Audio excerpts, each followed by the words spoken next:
we present Bestsellers.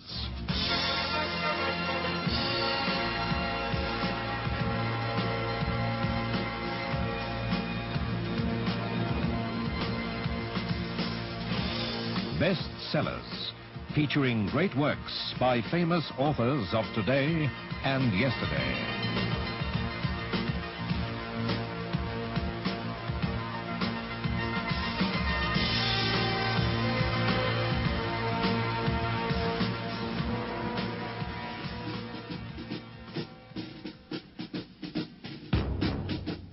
In June 1942, two German U-boats headed quietly into American waters, aimed at two isolated beaches.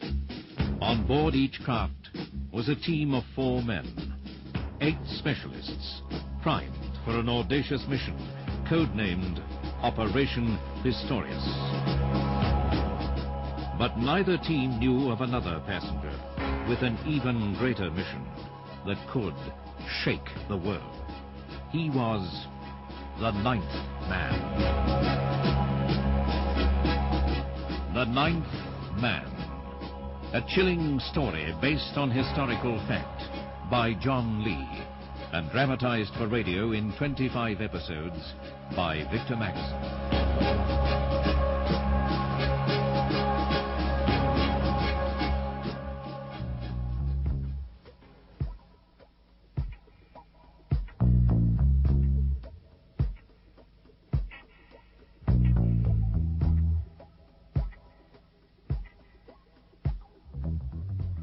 Monday, June 29th, 1942, was to prove a momentous day for many people. For me, it was battling to obtain some sort of recognition for my belief that there was another spy, a 9th man who had not been captured. For others, who would be near to death without knowing it. For those who would die. And for the 9th man himself, who began the day by wrestling with his conscience.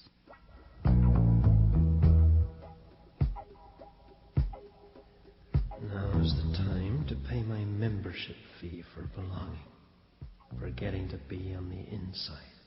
You cannot ignore your 8 comrades. No, that's part of it. Compassion for others, isn't it? Yes. 8 good men, picked up, trying to help you. Were they? They don't even know me. They only know a name. Goethe. Already the American public and the American press have begun to scream for their blood. In yesterday's Washington Star, mere hours after the FBI announcement, the possible fate of 8 had been editorialized. A loophole in U.S. law might allow them to escape with a 2-year sentence. But if they're allowed to claim they are only saboteurs, then they're uncovered by law. The most they can get would be 2 years under the conspiracy statute. It's planting a seed to needle the public. Yes, the American public will never stand for that. If the newspapers scream long enough, someone will find another way. Extra-legal hanky-panky to allow for longer sentences. They'll rot in jail. Can I expect any less from myself? It can well come down to that. Working alone, no diversionary tactics from the 2 submarine teams as was planned, no help with the escape route. They can't even hit for the rendezvous point. The FBI knows where the submarines landed. They've named the locations in the newspaper story. Local citizens will be more alert, more likely to see the sub when it surfaces, and wait for me to make my way out to it.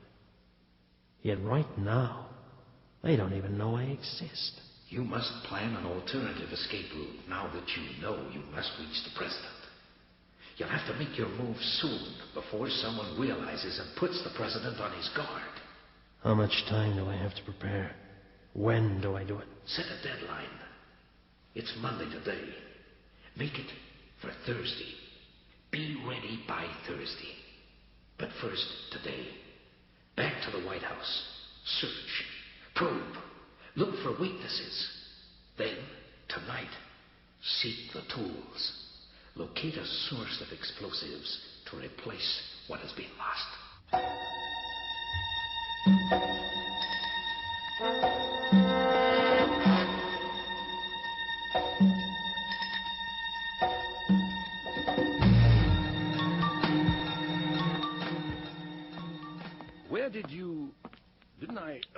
hello, Officer Greer, isn't it?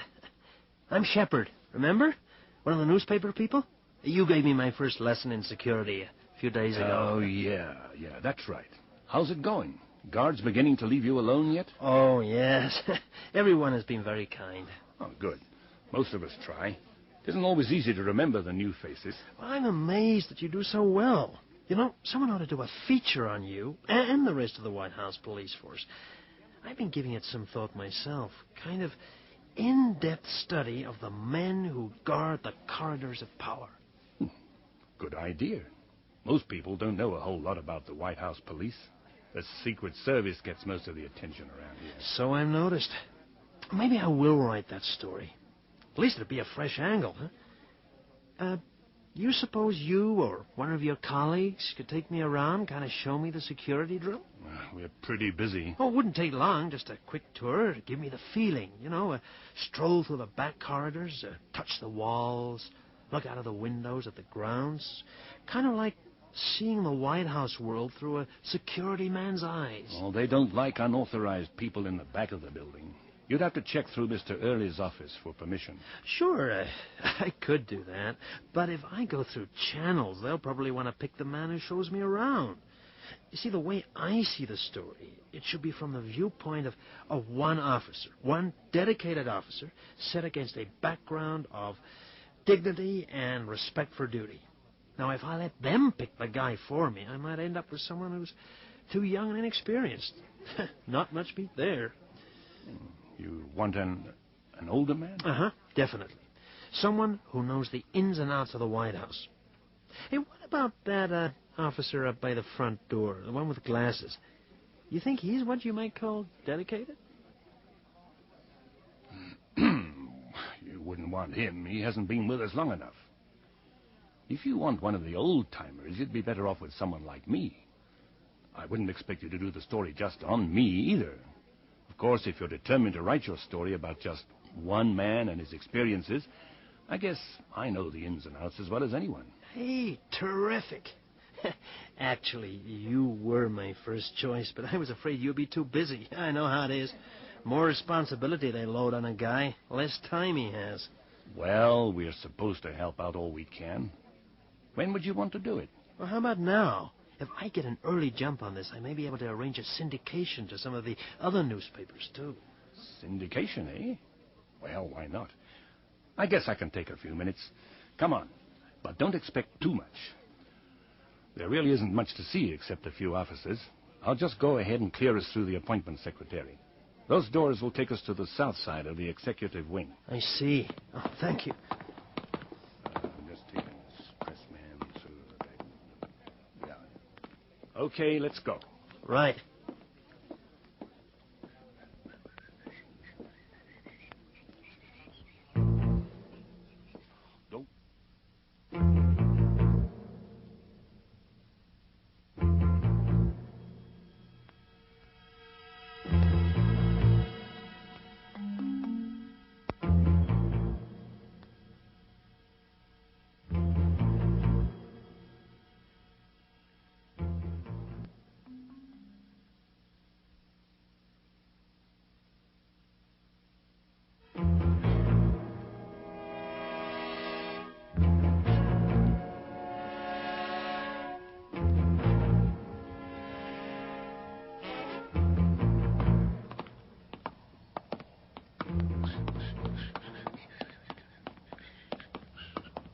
Don't look now. That's the Oval Office behind me, but we can't go up there.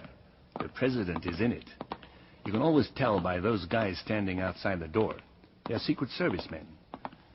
There's a little study through the door behind them where visitors sometimes wait. Maybe we can sneak a look at it later when it's empty. Those guys look very alert. Yeah, you bet. If I wasn't with you, they'd probably have you down on the floor by now with their guns stuck in your ears. Are there more Secret Service men in the Oval Office there with the president? Probably. He's got 3 or 4 with him no matter where he goes. For protection, mainly, but that's not all. They have to push his wheelchair, too. Now, down here, we've got offices on the south and west walls. Uh-huh. And these 2 big offices belong to the Chief of Staff and the President's personal secretary. Then up there, around the corner, the hall hits the elevator and the stairwell to the basement. Come on, I'll show you. Right. The vice president has an office down here. He doesn't use it much, though. Lots of other offices back here, too, as you can see. The place is bigger than it looks. Yeah, sure is. It's really quite impressive. I was born in Kansas, a little town called Phillipsburg. My father was a constable, so it kind of runs in the family. Morning, Captain Blazek. How are you today? Morning. Fine, thank you. That's another of the security people. He runs the military end. You know, all those fuzzy-cheeked kids marching around on the ground, playing tin soldiers. Temporary, because of the war. We never used to have to worry about soldiers. They just get in the way most of the time. This elevator leads to the basement. There's another whole floor of offices and things. Our locker room is down there. The swimming pool is down there, too. Swimming pool? Yeah, sure. You really are new, aren't you? Some newspaper publisher in New York took up a public subscription to help build it for the president. That's how he gets his exercise. They say swimming is good for people with infantile paralysis. Keeps the muscles from going to ruin. There's a private passage to the executive office building next door, too. An underground tunnel. Is it all right for us to take a look at the basement? Not much to see. Just more of the same. I'd like to look at the swimming pool. It sounds pretty unusual. Oh, it's just a big room with a swimming pool in it. Here, we better take the stairs.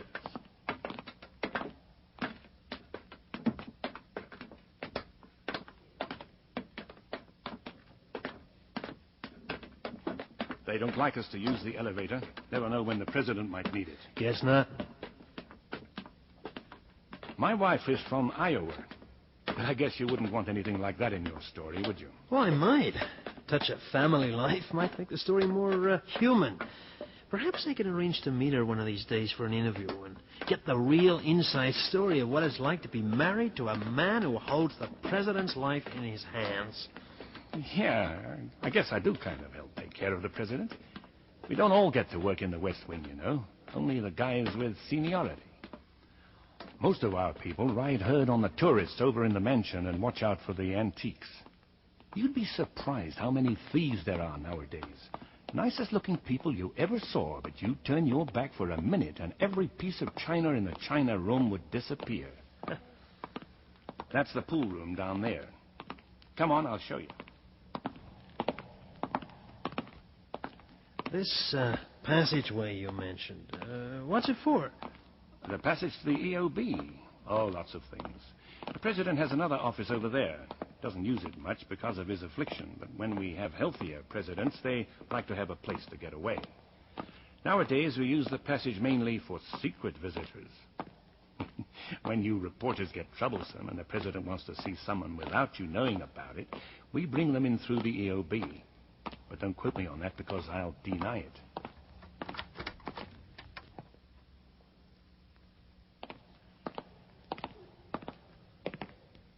Oh, this is very nice. Very nice indeed. The president swims like a real son of a bee. Meaning no disrespect, of course. It's just that you wouldn't think a man stove up with infantile paralysis like that, a man who can't even get across the street or climb into a car without help, could do so well once he gets into water. But he's got powerful arms. You ever look close at his arms? I'd hate to arm wrestle him, I'll tell you that. Yeah, I'll bet he has. Must take a lot of guts to face up to things the way he has. As long as you're down here, I might as well show you our locker room.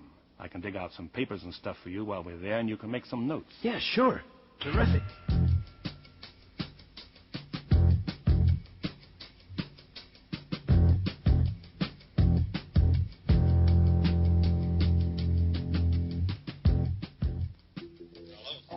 Hello, Lieutenant Savage? Yeah, this is Savage. Andrew Blasek, White House Security. Yes, Captain. What can I do for you? I'm calling about that guy who killed the landlady. Have you had any luck finding him? Not yet. We're trying, Captain. You got to realize what we're up against. The odds are in his favor. They can harm me to scour the city. I've only got a couple of men to spare. If you people are really so interested, why don't you get me some help? I wish I could. Are you still checking hotels and room rentals? And some spot checks. Uh-huh. Frankly, Captain, I think it's a waste of time. The guy may not even be in town anymore. Could have skipped by now. Oh, he's in town. There's no mistake about that. Look, what about his car? If you find the car, you'll find him, won't you? Possibly. And we wouldn't even know where to start. I told you, none of the witnesses recall seeing her. It's a gray Lincoln, probably a 38 or 39 coupe with D.C. number plates. How do you know that? I talked to someone yesterday who saw it, a farmer in Upper Maryland. I can send you his name and particulars if you want to check it out. Did this farmer get the license number? No, but he was sure there were D.C. plates. Doesn't that help? Not much. Hell of a lot of Lincolns in Washington. Well, at least it tells us he bought the car locally. And if this guy is the one we think he is, he had to buy it sometime after June 13th. That ought to narrow it down a little. Unless he stole it. I guess that is a possibility. No, I don't believe it. I think he bought it. You could check the hot sheets to make sure, but I think our man is too smart to drive around in a hot car. If we could find the dealer who sold it to him, we could find a license number to go with it, right? And once we have a license number, we should be able to locate the car. All we have to do is check the car dealers. And that's all? Oh, hell, Captain. Do you have any idea how many car dealers are in the district and Environs? And how many Lincolns are likely to have sold in the last 2 weeks? It's a lot of checking, particularly for a few overworked cops with other bacon to fry. Yeah. Well, what about the money? He must have paid for the car with some of that water-soaked money. Well, have your man ask about that. Surely someone will remember it. Maybe. Okay, Captain, I'll put some heat on. But it would be a hell of a lot easier if you could throw your weight around and get us some help. Yeah, well, I'm working on that. Give me a call if you come up with anything, okay? Yeah, okay.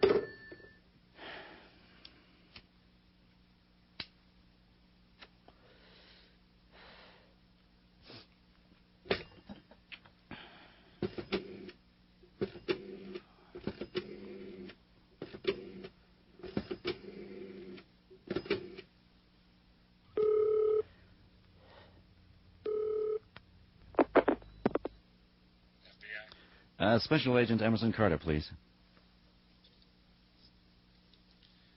Who's calling?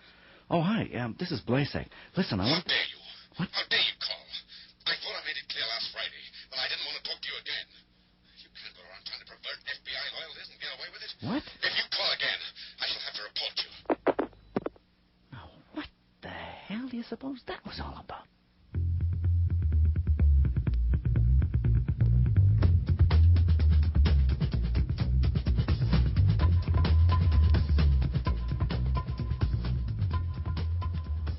Well, I'm sorry about the Oval Office. I'd like to show it to you, but it looks like we are out of luck today. Maybe this Thursday when you shoot those pictures you were talking about. Thursday will be fine.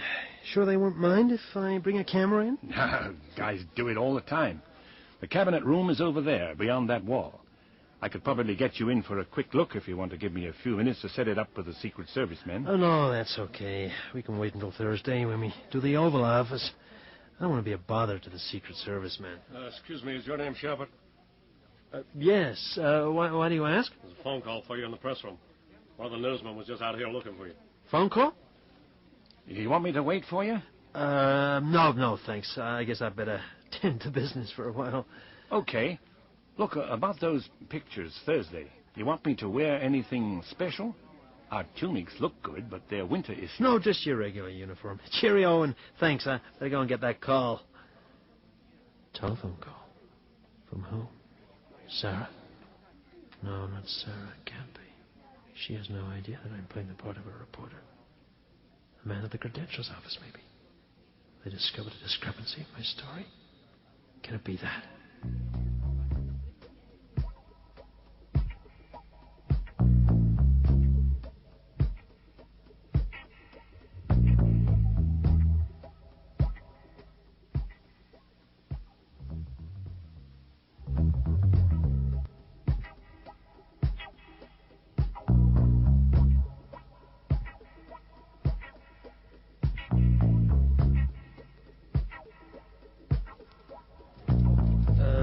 Where can I take an incoming call? Are you Shepard? Yes. It's over there with all the other phones. It's the one that's on off the hook. Listen, when you're expecting calls, don't go wandering off. Some of us on deadline, huh? We don't have time to go traipsing all over the place looking for you.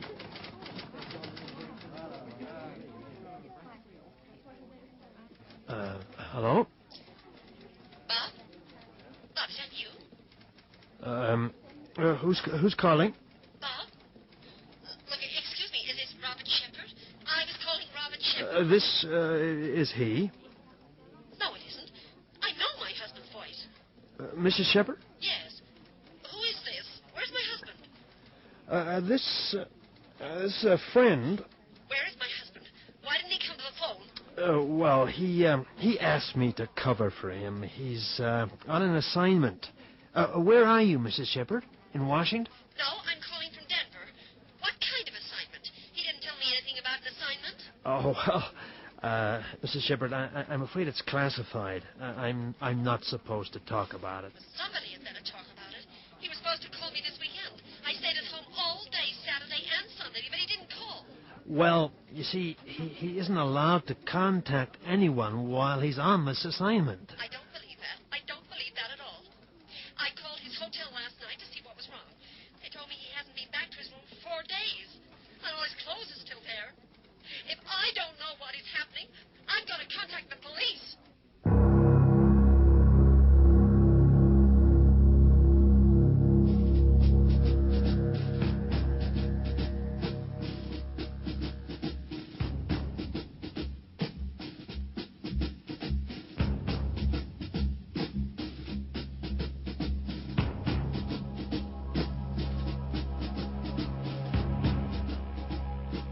That was The Ninth Man by John Lee, adapted and directed for broadcasting in 25 parts by Victor Magnuson.